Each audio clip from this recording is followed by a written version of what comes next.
Mason had always taken pride in forging a life of stability and trust.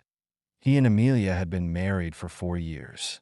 Years of marriage established on shared ambitions and the promise of a bright future. Their lives was busy, but Mason worked as an IT consultant, while Amelia was climbing the corporate ladder in marketing. Partners in every way, devoting energy into their work to guarantee a stable future for the children. They planned to have one day, but recently something about Amelia felt different. It began gradually, almost imperceptibly. At first, she spent an unusual amount.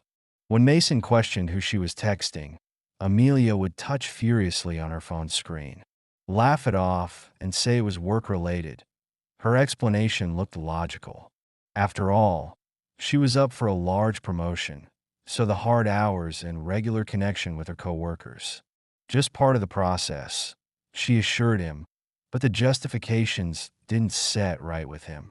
Mason, it wasn't just the phone. Amelia had started staying late at work more frequently, reaching home hours later.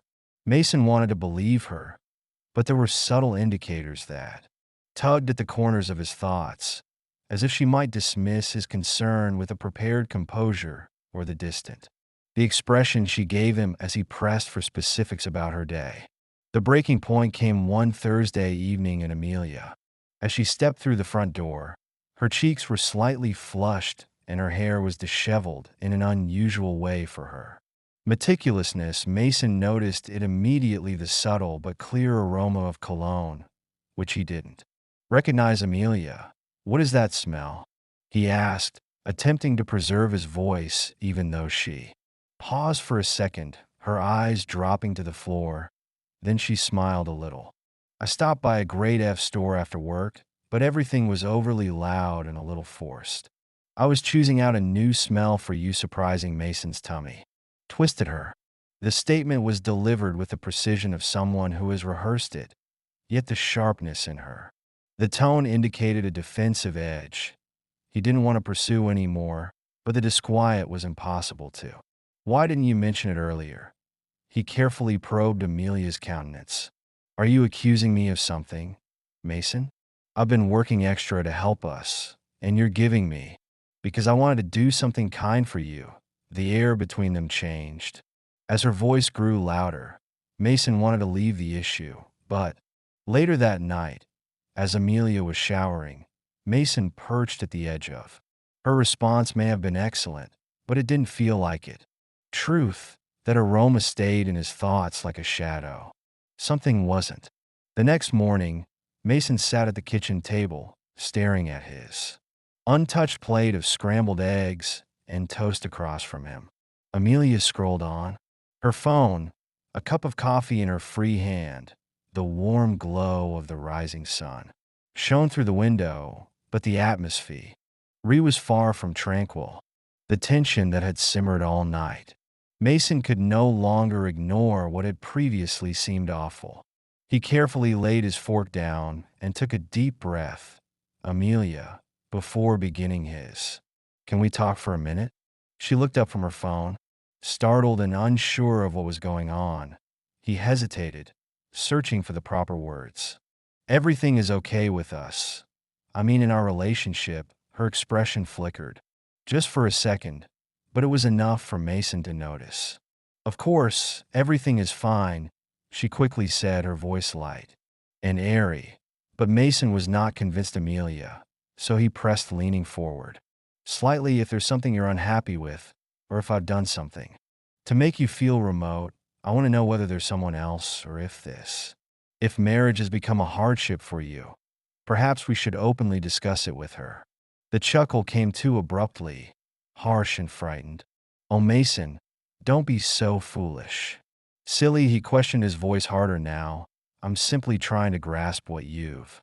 She stopped him off, setting her coffee cup down with a crash. You know what's wrong, Mason? He blinked, taken aback. Yes, she snapped, her voice rising. Too much pressure on me and making me feel bad. You probably don't like that I'm always busy with work, but think. What's life? I have a lot on my plate, and I need personal space. Why can't you just understand that, Masons? Throat clenched, he wasn't expecting this level of deflection. Amelia, I'm not trying to make you feel guilty. I want to know if there's anything I can do to help. She interrupted again, her tone dripping with frustration. You're not helping Mason. You're smothering me with all these questions and suspicions that I don't want to hear about it anymore. Her words hurt, and the finality in her tone was like a wall. Slamming down between them, Mason tried a couple more times to gently explore, asking if there was anything he could do to make things easy for her. But Amelia skillfully deflected her replies filled with fury and just enough rationality to make him doubt himself by the end of breakfast. Mason felt more uneasy than ever as he saw Amelia gather her luggage and stroll out the door, her goodbye-bye kiss. Feeling perfunctory, almost like an afterthought over the next few days. Things only got worse, and Amelia became more secretive, guarding her phone like a hawk. Taking calls out of earshot, she'd lock herself in the bedroom or go outdoors to speak in whispered tones. When Mason questioned, she claimed it was work-related and appeared to go out of her way. To avoid being alone with him, she filled her schedule with errands and late nights at the workplace. When she came home, she was either too exhausted to converse or glued to her phone scrolling. Mason felt like a stranger in his own marriage. Attempts to bridge the divide were met with weak smiles and ambiguous reassurances. Finally, one evening, as he sat alone in the living room, the weight of it all weighed down on him. He couldn't keep playing this game, couldn't keep pretending everything was all right when it clearly wasn't. He leaned forward he rested his elbows on his knees and peered into the darkness beyond the window. If Amelia wasn't willing to be honest with him, he'd have to find out the facts himself before you. To see what occurs next, please subscribe to the channel. Mason's opportunity arrived one peaceful evening. Amelia was relaxing on the couch with her phone in hand, going through one of her favorite TV dramas. Mason sat nearby, seeming to be engaged in a book, but his eyes flickered sometimes. He was waiting for her to leave the phone alone, and it didn't take long. I'll be right back, Amelia replied, placing her phone on the coffee table as she got up to use the loo. Mason's heart rushed as he stared at the tablet. He had been watching her intently for days, memorizing the way she quickly typed. With a long breath to steady himself, he took the phone and entered the code, and the screen unlocked. Mason began browsing through her apps with practiced efficiency.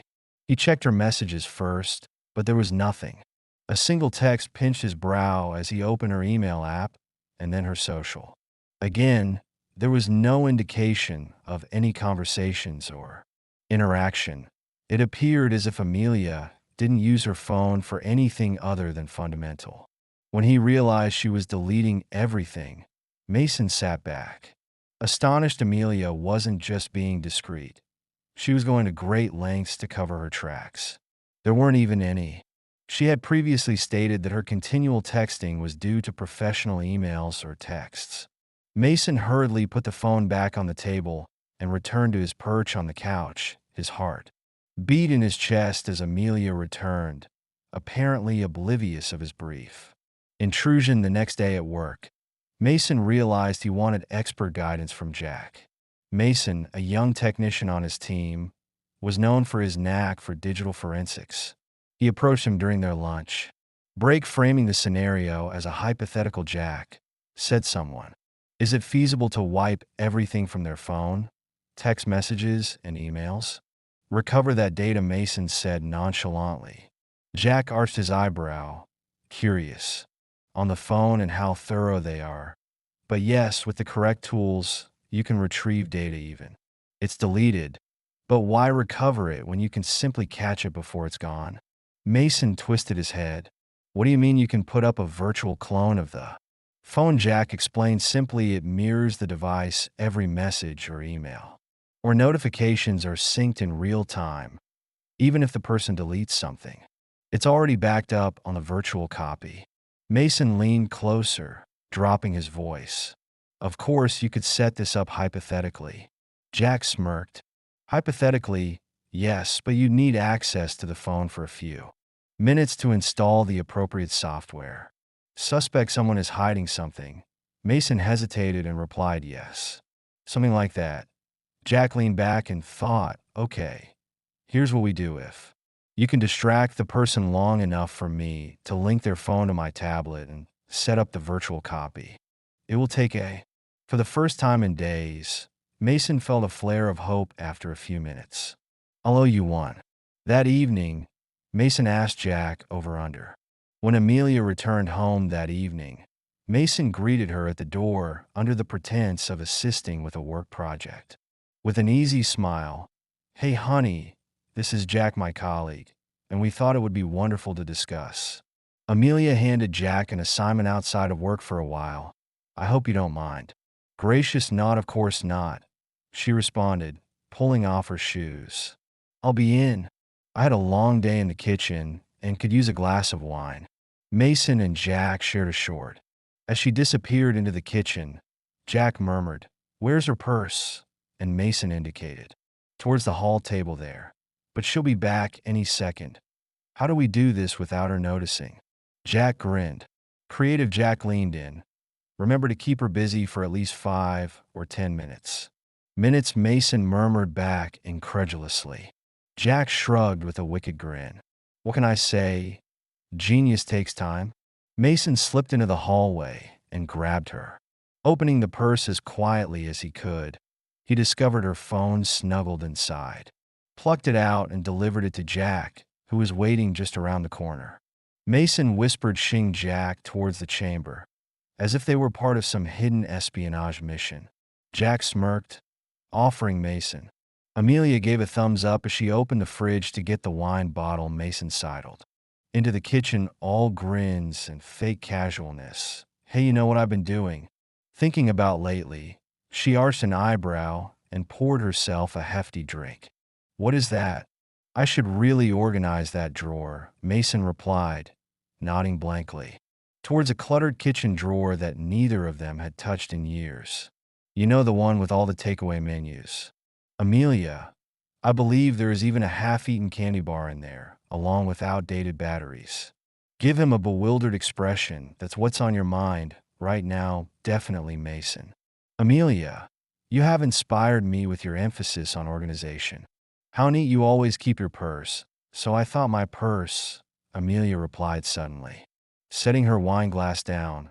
"I left my phone in there and need to check something." Mason's heart skipped a beat. "Oh, don't worry about it. You deserve a break. Nothing could be so urgent about work, forget it." After a while of ignoring him, Amelia turned towards the hall, thinking rapidly. Mason grabbed the wine bottle and fumbled with it dramatically. Hang on," he cried, pretending to lose his hold. Amelia glanced back in time to see him catch the bottle at the last second.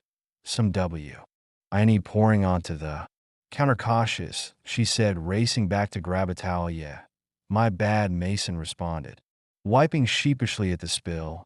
"I see why I'm not permitted to handle fines. Can you show me that thing you do where you swirl the wine to let it breathe? It's very elegant." Amelia glanced at him, irritated. "Mason, it's not that hard. Show me, please." Handed her the wine glass, managing to obstruct her approach towards the hall again. With a sigh, she exhibited. Mason grinned and asked, "Can you do that thing where you smell it and say something poetic like hints of oak and melancholy?" Amelia giggled despite her shivering. Her head, "You're absurd," while in the spare room Jack was working hard. He linked Amelia's phone to his iPad and watched the progress bar inch forward. As the virtual duplicate began sinking, he mumbled beneath his breath. In the kitchen, Mason was keeping Amelia down as best he could. Put the glass to his lips. Amelia's patience appeared to wear thin enough. With the antics she murmured moving by him towards the hall, panic erupted. While Mason waited, he cried out, lunging forward and accidentally brushing against Mason. Amelia exclaimed as a spray of wine landed on her sleeve. Glancing at the stain, "Oh no, I'm so sorry," he replied, snatching a serviette and dabbing at her arm. "I'm such a klutz today. Here, let me fix it. Just stop," she replied, withdrawing to the bathroom to clean up in the spare room. Jack wiped his brow. When the bar reached 100%, he disconnected the phone and hurriedly returned it to Mason. Amelia came from the restroom wearing a clean sweater and an annoyed expression. Mason had recently managed to slip her phone back into her purse. "Feeling better?" he questioned with an innocent "Smiling better than you." "Supposedly," she responded, shaking her head. "You're faking." "So weird tonight," Mason laughed. Amelia rolled her eyes uneasily, just to make things interesting. Mason's pulse accelerated as she grabbed into her purse. Before she could retrieve her phone, he blurted out, "Hey, how about we order Thai food? I'm starving, and perhaps that's why I'm acting strangely, because I have low blood sugar." He grinned, attempting to defuse her suspicion with humor. Amelia paused, looking up at the food. "Green curry, those little spring rolls, the works," Mason rattled off the edging. "Let's order 3 Jacks since they're still here." Jack reappeared from the spare room, holding his tablet with a businesslike expression. Mason said, his tone professional, "I've jotted down some ideas for the project that I believe could work well." He nodded with exaggerated seriousness, as if he were deeply considering Jack's ideas. "HM looks solid," he said, taking the tablet and looking at the blank screen. Before handing it back, "Should I order food for 3? Amelia inquired. Between them, Jack smiled politely, shaking his head. "Oh, I really should get going. I wouldn't want to intrude." "Nonsense." Mason nudged Jack in the side. With a playful grin. "For 3 you're staying." Amelia raised an eyebrow, but all right, dinner for 3. It is. The 3 of them sat around the dining table an hour later, enjoying their Thai feast. Mason worked hard to keep the conversation light and funny by cracking jokes about their project, while Jack played along admirably. "So Jack," Amelia said, spearing a piece of chicken with her fork, "what kind of work do you usually do with Mason?" Mostly brainstorming and troubleshooting," Jack replied, smiling, "and sometimes being roped into awkward dinner parties." Mason laughed. "Hey, I'm just trying to expand your horizons, Jack. Who knows, maybe one day you'll work in hospitality." The table erupted in laughter, and for a while the tension in the room eased. A couple of hours later, Jack stood at the door, pulling on his jacket. "Thanks for the food," he said, smiling at Amelia, "and good luck with your drawer project." "Mason, thanks for the help," Mason replied, clapping Jack on the shoulder. As Jack left, Mason let out a deep breath. The evening had been chaotic, but it ended on a high note now, with Jack's covert operation a success. Mason had only one goal: to uncover what Amelia had been hiding for a month. Mason had watched his suspicions transform into undeniable truths. The virtual copy Jack had set up provided a steady stream of data from Amelia's phone to Mason's tablet. Every deleted text, every call log, and every photo slowly painted a picture. Mason had desperately hoped to avoid the messages were the hardest to stomach. Her exchanges with Bruce, who turned out to be a colleague from another department, were frequent and unmistakably intimate. The light flirting, the inside jokes, the late-night texts that ended with emojis too personal for comfort, it all told the same story. Mason's heart ached. He didn't want to believe it, but the evidence was irrefutable. Amelia wasn't just distant, she was building a secret life with another man. When he finally decided to confront her, Mason knew it had to be memorable, not just for the shock factor, but because he needed Amelia to see the gravity of what she had done. For a month, Mason endured the slow drip of revelations from Amelia's phone. The virtual copy Jack had set up delivered a steady stream of messages, call logs, and other clues, each one cutting deeper than the last. Amelia's frequent communication with Bruce, a former client, stood out immediately. Their exchanges were personal, intimate, and filled with subtle undertones that Mason couldn't ignore. Bruce was older, charismatic, and based on the tone of their messages, enamored with Amelia. One evening, Mason approached Amelia as she worked on her laptop at the dining table. "Hey," he began, keeping his tone casual, "I was thinking we should have a date night." Maybe try that Italian place you love. How about Thursday? Amelia looked up, hesitating for just a fraction of a second. Thursday. Oh, I'd love to, but I have a business meeting. That evening it's with an old client from work. Maybe another time. Mason smiled faintly, his heart heavy, but his resolve firm. Sure, another time. What Amelia didn't know was that Mason already knew about her plans. When Thursday evening came, Mason dressed sharply and arrived at the restaurant well ahead of time. He chose a discreet table near the back where he could see the entrance without being immediately noticed. He didn't have to wait long. Amelia arrived stunning in a sleek black dress that hugged her figure. Mason watched as she scanned the room, clear-eyed, looking for someone. When a hostess approached Amelia, gave Bruce's name, and was escorted to a table by the window, Mason allowed her to settle in before making his move. She sat at the table, glancing nervously at the door and checking her phone every few moments. Mason could see her fidgeting, her fingers drumming lightly on the tablecloth as she waited for Bruce to arrive. Finally, Mason stood, smoothing the front of his blazer. He walked across the room with deliberate ease and slid into the seat across from her. Amelia's head jerked up in shock, her eyes widened, and she nearly knocked over her glass of water in her surprise. Mason, she blurted, her voice tinged with alarm. What are you doing here? Amelia's shock quickly shifted to irritation, her cheeks flushing. What is this? How did you even know I'd be here? Mason smiled, his expression laced with sarcasm. I came on a date with you, he said, leaning back casually in his chair. You know, instead of your lover. Her jaw clenched, her knuckles tightening on the edge of the table. Are you following me? You're acting crazy. I told you I had a business meeting. Mason tilted his head slightly, his tone maddeningly calm. Amelia, calm down. Don't be nervous. Tell me. He leaned in just a little, lowering his voice. Is Bruce really better than me? Amelia's face went pale, her lips parting in disbelief. How did you know about Bruce? She whispered, her voice barely audible. Mason didn't answer immediately. Instead, he picked up his glass of water, swirling it theatrically before taking a slow sip, his eyes never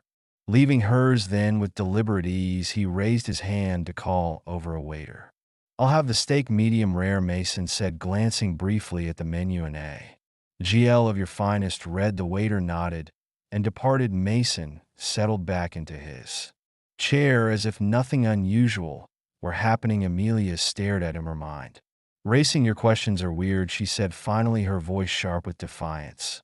I'm waiting for Bruce. Bruce is my old client, and this meeting might look informal, but maybe I can convince him to use the company's services. This is a business meeting, Mason, and when Bruce gets here, he'll confirm everything. Mason laughed softly, shaking his head. Darling, he said, his voice dripping with irony. Bruce isn't coming. Her breath hitched, and a flicker of panic crossed her face. What are you talking about? I don't understand what's going on at all. This is surreal.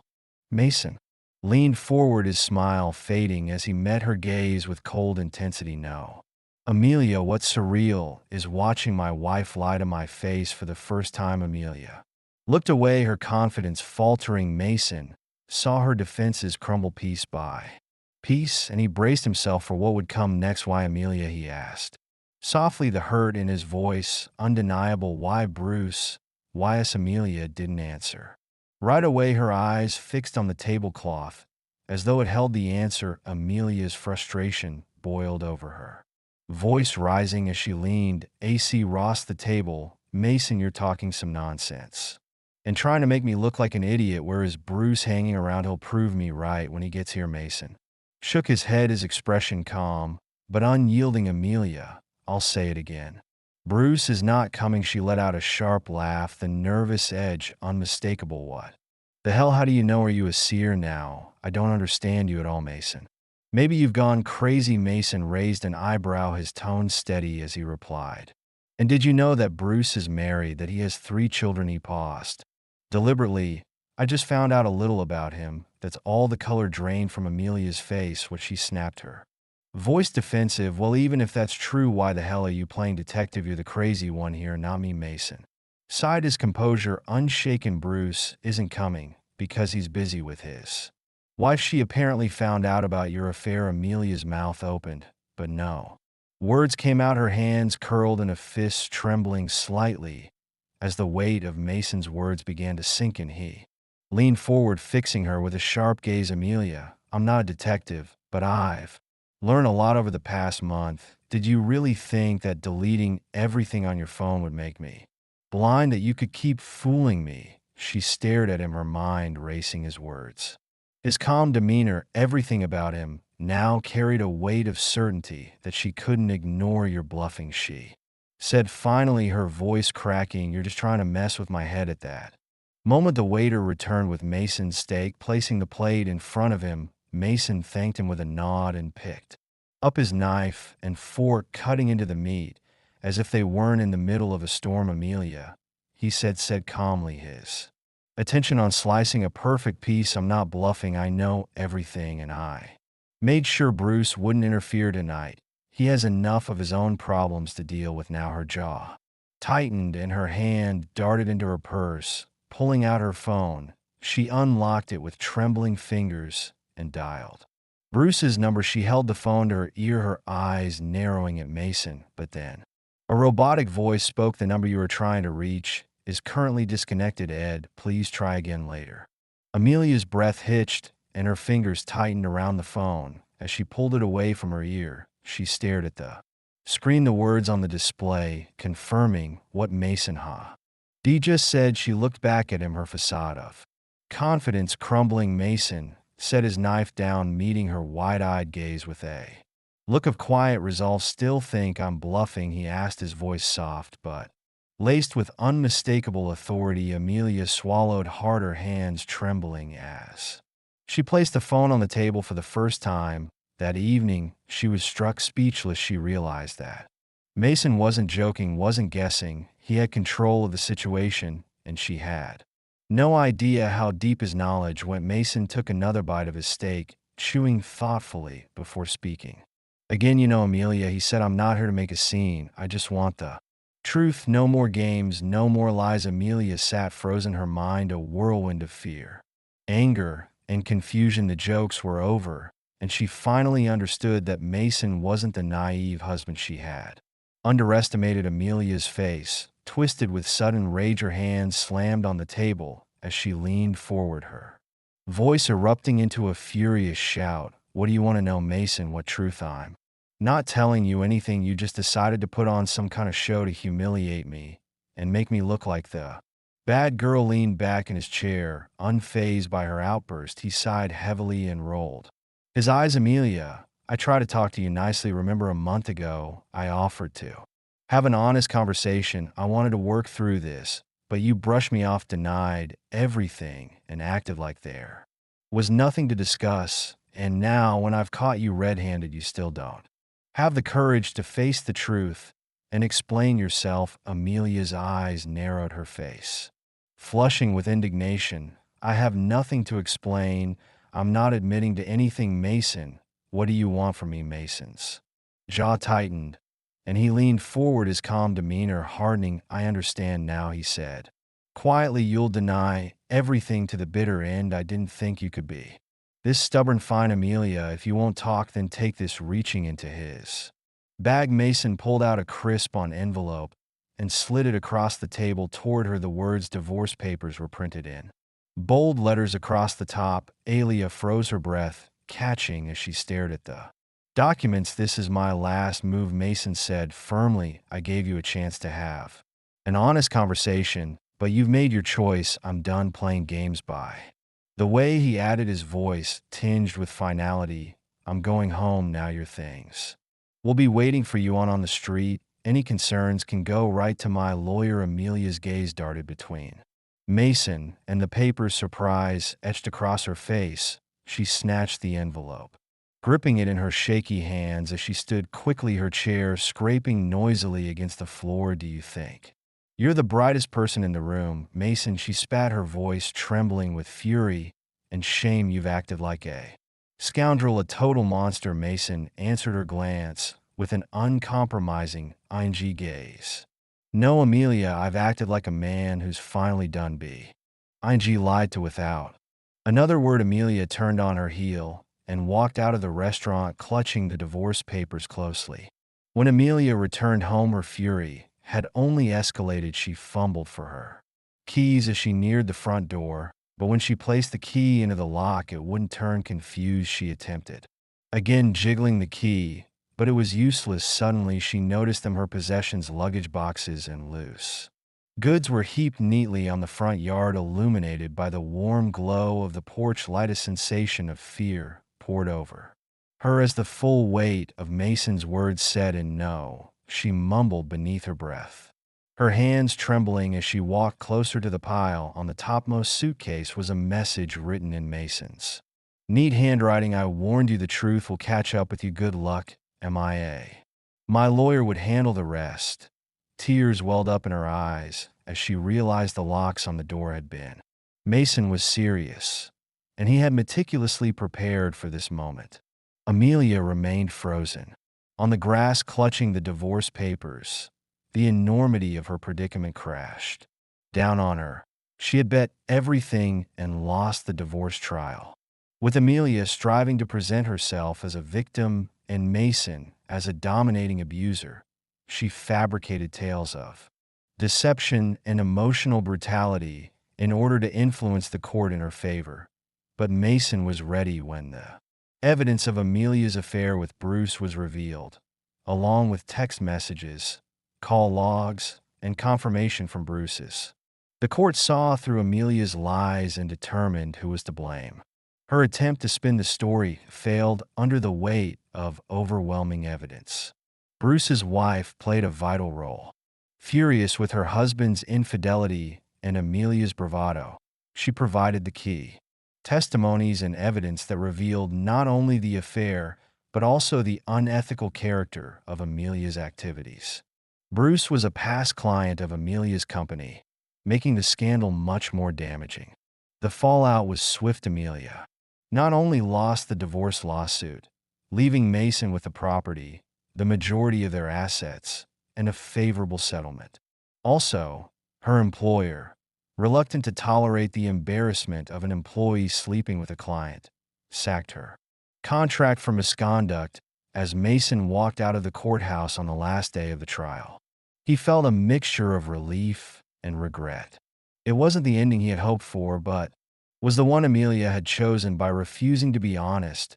If she had talked to him with truth that night, perhaps things could have ended more pleasantly. They could have salvaged some ECT, avoided the public humiliation, and parted ways with respect. But Amelia's persistence and lies, her refusal to accept responsibility, had left no space for healing. In the end, the truth prevailed, and Amelia paid the price. If you enjoyed the story, please subscribe to the channel. I wish you a wonderful mood and good luck.